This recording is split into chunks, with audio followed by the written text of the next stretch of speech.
Hello students, we have been dealing with the lesson Conservation of Plants and Animals through several sessions.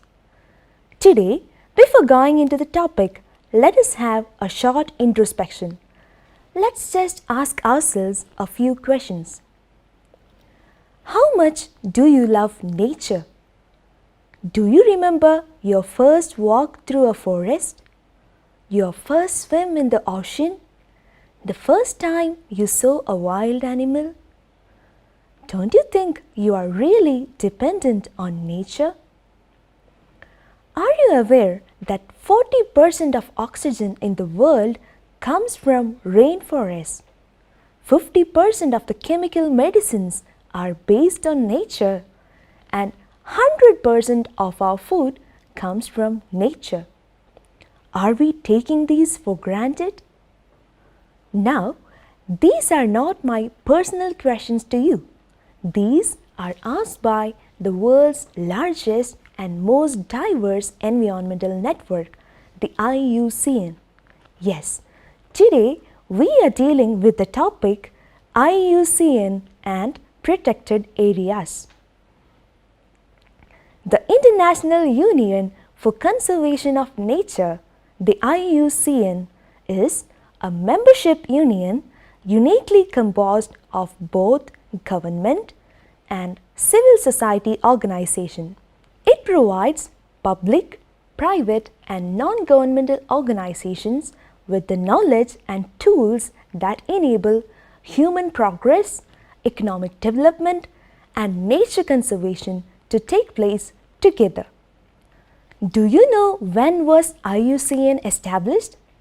To make it easy for you to remember, it was just the very next year after our country India got its independence. The IUCN is celebrating its 70th anniversary this year, 2018. Now you got it right.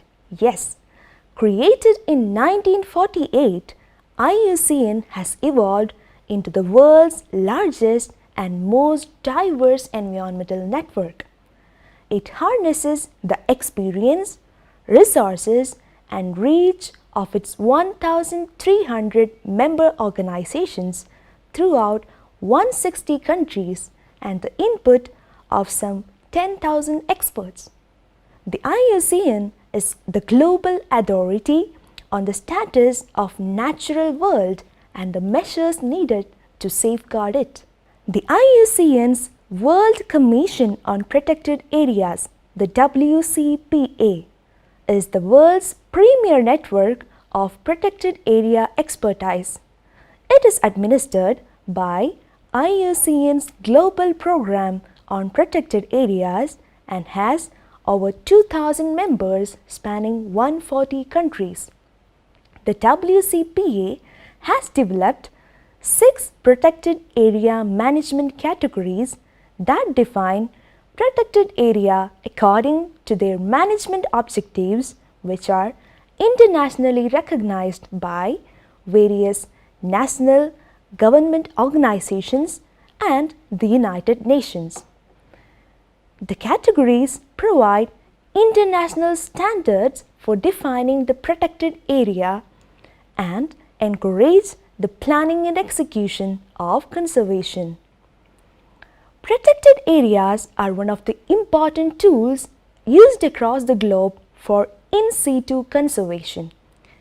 They also demonstrate the commitment of present generation to the future generations.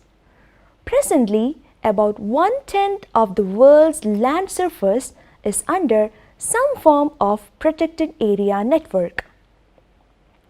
Now, let us see the 6 protected area management categories. Category 1 has 2 parts, Part A and Part B.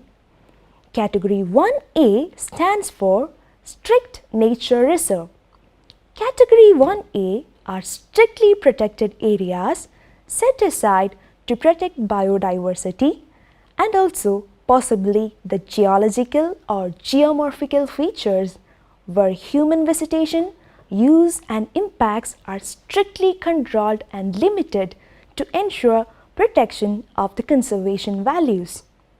Category 1B corresponds to the wilderness area. Category 1B protected areas are usually large areas retaining their natural character and influence without permanent or significant human habitation, which are protected and managed so as to preserve their natural condition. Category 2 stands for national parks.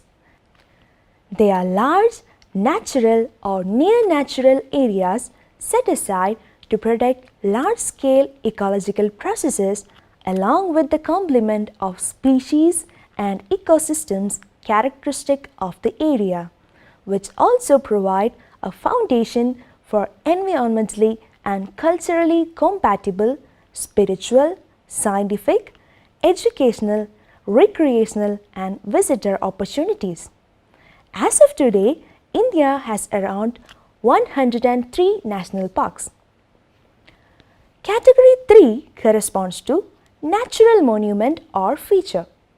They are areas set aside to protect a specific natural monument, which can be a landform, seamount, submarine cavern, geological feature such as a cave, or even a living feature such as an ancient grove.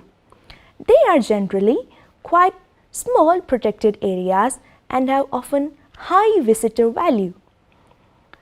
Category 4 stands for Habitat or Species Management Area.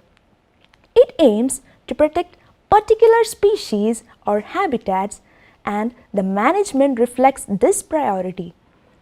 Many Category 4 protected areas will need regular, active interventions to address the requirements of particular species or to maintain the habitats. Wildlife sanctuaries comes under Category 4. India has around 544 wildlife sanctuaries till date. Category 5 corresponds to protected area, landscape or seascape.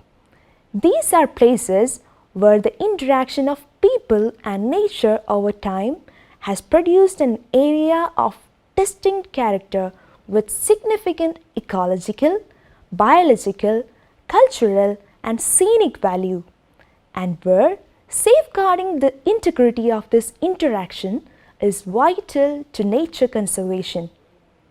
And finally, the Category 6 stands for Protected Area with Sustainable Use of Natural Resources. These are areas that conserve ecosystems and habitats together with associated cultural values and traditional natural resource management systems. They are generally large, with most of the area in a natural condition where a proportion is under sustainable natural resource management and where low-level non-industrial use of natural resources compatible with nature conservation is seen as one of the main aims.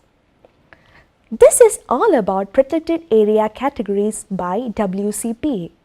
Now, it's your homework to find out the protected area category in your neighborhood and your state.